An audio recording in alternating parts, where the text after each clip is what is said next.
প্রিয় শিক্ষার্থীরা, আজ আমি তোমাদের একাদশ ও দ্বাদশ শ্রেণীর আইসিটি বইয়ের তৃতীয় অধ্যায়ের কয়েকটি অঙ্কের সমাধান করে দেব। দেখো, এখানে আমি কয়েকটা সমীকরণ লিখেছি। এই সমীকরণগুলোকে মৌলিক গেট দ্বারা বাস্তবায়ন করে দেখাবো। প্রথমে দেখো, 1 নম্বর সমীকরণটা উঠালাম। এই 1 নম্বর সমীকরণকে আমরা মৌলিক গেট দ্বারা বাস্তবায়ন করব। তাহলে মৌলিক গেটগুলো কি কি সেটাকে জানতে হবে। দেখো, মৌলিক গেট হচ্ছে 3 প্রকার: অ্যান্ড গেট, অর গেট আর নট গেট। এখানে দেখো, এটা হচ্ছে অ্যান্ড গেট,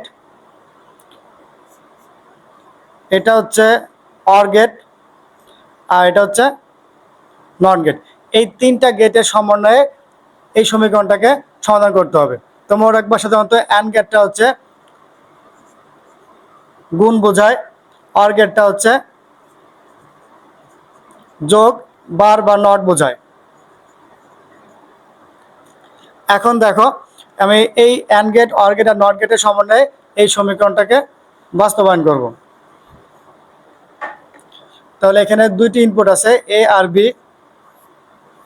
এখানে দেখো, এ বার আর বি আছে। তাহলে প্রথমে আমরা এ বার তৈরি করব। তাহলে এটা হচ্ছে নট আকারে থাকার কারণে আমরা এটাকে নট গেট দ্বারা প্রকাশ করলাম। তাহলে এটা হচ্ছে এ বার।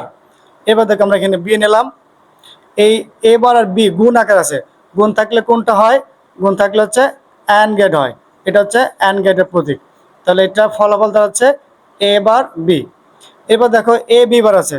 তাহলে শুধু এ আছে, এ নিলাম। এবারে হচ্ছে বিটাকে আমাদের নট বানাইতে হবে। সুতরাং বি সাথে করে একটা নট দিলাম। এটা হলো কি? B not. এখন দেখো, এ আর বি নট গুণ আকার আছে। সুতরাং গুণ আকার থাকলে পরে তার জন্য অ্যান্ড গেট লিখতে হবে, কারণ গুণের জন্য অ্যান্ড গেট। এটা পেলাম হচ্ছে আমরা এ বি নট।